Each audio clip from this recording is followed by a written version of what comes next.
Hello guys, मैं राहुल प्रजापति लेकर हाजिर हुआ हूँ जस्टिस इज ड्यू पार्ट 2। तो जैसे कि मैं पहले ही अपनी वीडियो में बता चुका हूँ कि justice is due is a case of Atul Subhash. ये केस सिर्फ एक केस नहीं है, बल्कि जो पुरुष प्रधान समाज हमारे देश में गर्व से सीना चौड़ा करके ये कहते हैं कि वी आर द मैन, ये उनके लिए एक तमाचा ही है। और तमाचा किसने मारा है? ये तमाचा मारा है भारत के न्यायालय ने, भारत के न्यायाधीशों ने, जिन्होंने संविधान की, चाहे आप महिलाओं की कैसी भी धारा हो या महिलाओं के कितने भी अधिकार हो, उनसे रिलेटेड कुछ भी हो। मैं ये नहीं कहता कि महिलाओं के पास अधिकार नहीं होने चाहिए, महिलाओं को राइट्स नहीं होने चाहिए, सबको होने चाहिए, बराबर के होने चाहिए। बल्कि मैं तो ये कहता हूँ कि ट्रांसजेंडर के पास भी उनके अपने राइट्स होने चाहिए, उनसे रिलेटेड। लेकिन जो ये पुरुष प्रधान पर तमाचा हमारी जुडिशरी ने दिया है अतुल सुभाष केस के आरोपियों को बेल देके, ये बहुत ही दर्दनाक है और बहुत ही हास्यपूर्ण भी है। मेरे हिसाब से हंसने लायक है, क्योंकि इस पे हम जो बड़े बड़े इन्फ्लुएंसर हैं, जो बड़े बड़े यूट्यूबर्स हैं, जिनके मिलियंस में सब्सक्राइबर हैं, मिलियंस में फॉलोअर्स भी हैं, उनके पास इससे रिलेटेड किसी तरीके का कोई कंटेंट नहीं है। उन्होंने अतुल सुभाष केस के बारे में कुछ नहीं कहा। उन्होंने सिर्फ जो हमारी जनरेशन है इसको हमेशा बेकार करने की कोशिश करी है। और मेरे हिसाब से जो मैं अपना तर्क मानता हूँ वो यही है कि जो इंक्रीजिंग अनएम्प्लॉयमेंट रेट में डे बाय डे हो रही है ना, उसका एक कहीं ना कहीं कारण ये हमारे गलत इन्फ्लुएंसर ही हैं और बॉलीवुड एक्टर्स हैं, जो कि हमें, हमारे युवाओं को ये चीज़ें सिखाते हैं और नंगा नाच मुजरा करना हमारे युवाओं को जो सिखा रहे हैं, वही अनएम्प्लॉयमेंट रेट के दोषी हैं मेरे हिसाब से। क्योंकि अगर वे अच्छी, ऐसा नहीं है कि हर इन्फ्लुएंसर ही बेकार है, हर इन्फ्लुएंसर ही गलत चीज़ें बताता है। बहुत से ऐसे टेक्निकल इन्फ्लुएंसर हैं जो अच्छी अच्छी टिप्स देते हैं, बहुत अच्छे अच्छे मोटिवेशन देते हैं, बहुत से ऐसे भी हैं। ऐसा नहीं है कि हर कोई है, लेकिन कुछ ऐसे हैं जो मिलियंस में हैं और वो हमारे जनरेशन को गुमराह करते हैं। या आप कह सकते हैं कि मॉडर्न जनरेशन ऐसी हो गई है। अभी फ़िलहाल मैं आता हूँ सुभाष केस पर, जिसकी टिप्पणी मैं पहले दे चुका हूँ, उसके बारे में थोड़ा बता भी चुका हूँ। तो मेरा ये जो वीडियो बनाने का पर्पस है वो सिर्फ यही है कि जो हमारा पुरुष प्रधान समाज है वो पुरुष के मैन इश्यूज़ को थोड़ा सीरियसली ले। क्योंकि आज अतुल सुभाष है, कल को कोई और भी हो सकता है, और हो सकता है कोई और भी उस चीज़ों को सेक्रीफाइस कर रहा हो सकता है उन चीज़ों को फेस कर रहा हो, लेकिन वो कह ना पा रहा हो, या उसकी प्रेडिक्शन जारी हो और जुडिशरी किसी तरीके से कुछ पर एक्शन ना ले रहे हो सकता है, may be it can possible. But मेरा जो मानना है वो यही है, मैं तो इसीलिए पर वीडियो बना भी रहा हूँ कि हमारे पुरुष समाज को इन चीज़ों के बारे में समझना चाहिए। और जैसे महिलाओं के लिए अधिकार बहुत सारे हैं, या जितने भी हैं एक्चुअल में, थोड़े से पुरुष के लिए भी थोड़ा कुछ ऐसा होना चाहिए कि हाँ भाई, मैं अपने आप को न्यायिक घोषित कर सकूँ। हमारे न्यायालय से ऐसी ऐसी चीज़ें निकल रही हैं। अब बहुत से लोग कहते हैं कि न्यायालय सरकार के अंडर में है, गवर्नमेंट इसको चला रही है।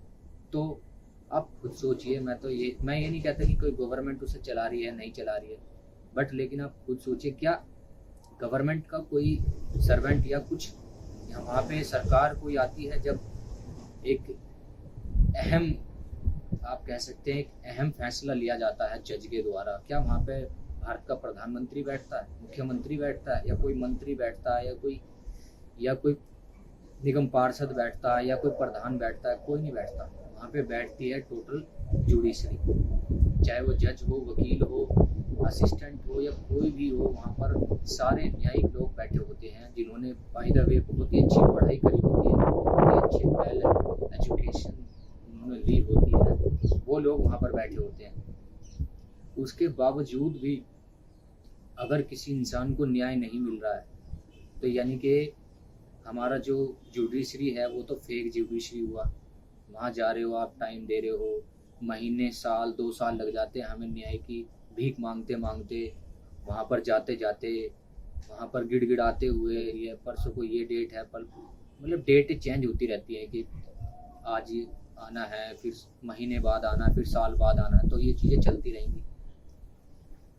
कुल मिलाकर मेरी जो बात है वो यही है कि जैसे संविधान में संशोधन चलते रहते हैं, वैसे ही अब मेरे हिसाब से पुरुषों के लिए भी अधिकार होने चाहिए, सेक्शंस उनके लिए भी बनने चाहिए और उनमें भी संशोधन होने की बहुत ज़रूरत है। कई बार देखने को ये मिलता है कि जो फीमेल्स के लिए राइट्स होते हैं, या आप कह सकते हैं कुछ भी फीमेल के लिए जो भी होता है, तो कुछ फीमेल्स उनका फ़ायदा उठाती हैं, उन रूल्स का, उन राइट्स का, उन सेक्शन का वो फ़ायदा उठाती हैं उन चीज़ों का, ठीक है। और इसका शिकार कौन होता है? इसका शिकार होता है एक मेल, जो कि पूर्ण रूप से आरोपी भी नहीं होता है, लेकिन उसे आरोपी घोषित कर दिया जाता है by the law, by the judiciary and by the constitution of India, जो कि मुझे लगता भी है और मेरे मानने में तो यही है। तो जो महिलाएं इन चीज़ों का फ़ायदा उठाती है, उनके खिलाफ भी कार्रवाई करनी चाहिए और मैन इशूज़ पर बात होनी चाहिए मेरे हिसाब से। अब तो होनी चाहिए, क्योंकि अतुल सुभाष केस के बाद यदि कोई और केस ऐसा बन रहा है या बनेगा तो इसका खामियाजा शायद जुडिशरी को भुगतना पड़ सकता है, हो सकता है इसमें बहुत सारे चेंजेस आ जाए। अब एक चीज़ और है, रेप आपने सुना होगा, फिजिकल डैमेज होता है, बहुत सी चीज़ें होती हैं। तो Atul Subhash case is like a rape in my opinion, in my ideology. I thought कि ये भी एक रेप ही है, क्योंकि अतुल सुभाष इस दुनिया में नहीं है, फिजिकली टोटली डैमेज थे, हर तरीके से वो डैमेज थे। अब जब वो डैमेज ही थे तो ये भी एक तरीके का रेप ही हुआ, भले उनकी भावनाओं का रेप हो, चाहे उनकी व्यक्तिगत लाइफ का रेप हो। गाइस, वीडियो बनाना बहुत डिफ़िकल्ट है इस लोकेशन पे, हालांकि बना रहा हूँ, कोई दिक्कत नहीं। तो मैं ये कहना चाहता हूँ कि जो बड़े बड़े इन्फ्लुएंसर हैं, बड़े बड़े यूट्यूबर्स हैं, तो एक यूट्यूबर हैं बहुत बड़े जो बाहर विदेश से हमारे इंडियन युवाओं को ऑपरेट करते हैं, ठीक है, नाम आपको पता ही है, बहुत से ध्रुव रोठी कहते हैं, ध्रुव राठी भी कहते हैं। तो वो ऐसा बंदा है जो शायद हर इशू पे बात कर सकता है, हर इशू पे आपको इशू रख दो वो बना देगा बात, उसके पास है, वो बना लेता है, उसके पास बहुत अच्छी तरकीबें हैं, उसके पास बहुत अच्छी टेक्निक्स है बातें बनाने के लिए। तो ऐसे मैनिपुलेटर्स से तो मेरा एक अनुरोध ही है कि अगर कोई चीज़ आप बना रहे हो, कर रहे हो, तो कम से कम एटलीस्ट गुमराह तो मत करो।